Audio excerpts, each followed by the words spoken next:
प्रणाम। मैं प्रवीण पांडे और आप देखना शुरू कर चुके हैं पंडित जी। जब भी आप जप करने के लिए बैठें, जब भी आप जप करने बैठें तो आपके पास क्या क्या होना चाहिए? आपके पास एक चैतन्य माला होनी चाहिए। इसके अलावा आपके पास एक जप मालिका अवश्य होनी चाहिए। कभी भी अगर आप जप कर रहे हैं तो खुले में माला लेकर मत जपिए। ये नहीं जपना चाहिए, इससे दोष लगता है।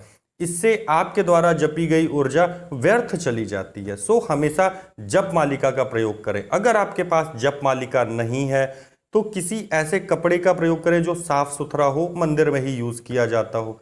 दूसरी बात कि कभी भी आपकी जप मालिका या जिस कपड़े से आप माला को ढक कर जप कर रहे हैं वो गीला नहीं होना चाहिए, गंदा भी नहीं होना चाहिए। इन केस अगर आपने जप मालिका अथवा उस कपड़े को धुला है और वो सुबह तक नहीं सूखा या आपके पूजन करते वक्त नहीं सूखा हुआ, तो आप क्या करें? आप 7 बार उसे फटकार के मतलब झड़क दें और उसके बाद उससे आप अपने हाथ को ढककर, अथवा जप मालिका है तो उसमें माला को प्रविष्ट कराकर अपने हाथ को उसमें रखकर आप जप कर सकते हैं। क्योंकि जब आप 7 बार उसे छिड़क देते हैं तो वो सूखा हुआ मान लिया जाता है, उसमें कोई दोष नहीं लगता है।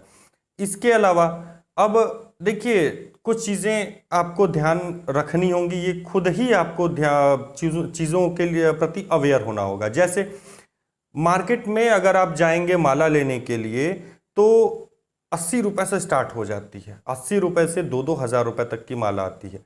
परंतु मार्केट में अगर आप रुद्राक्ष की एक माला लेने जाएं, पता चला इस दुकान पे 80 रुपए की है, अगली दुकान पे 150 रुपए की है, किसी दुकान पे 100 रुपए की, किसी दुकान पे 50 रुपए में ही मिल जाएगी। तो नकली माला से जप मत करिए। उससे बेहतर है कि आप कर माला पर जप करें। कर माला का जप बहुत ही उत्तम माना गया है संध्या काल में। जब आप संध्या कर रहे होते हैं, त्रिकाल संध्या या द्विसंध्या कर रहे होते हैं, तो वहां पे कर माला मतलब अंगुलियों पर जप करना बहुत उत्तम माना गया है।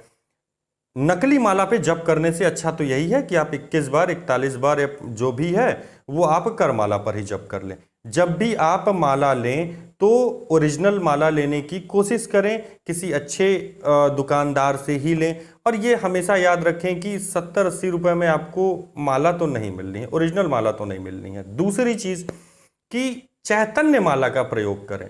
आपकी माला प्राण प्रतिष्ठित होनी चाहिए। भले ही आप घर में पूजन कर रहे हैं, माला आपकी प्राण प्रतिष्ठित होनी चाहिए।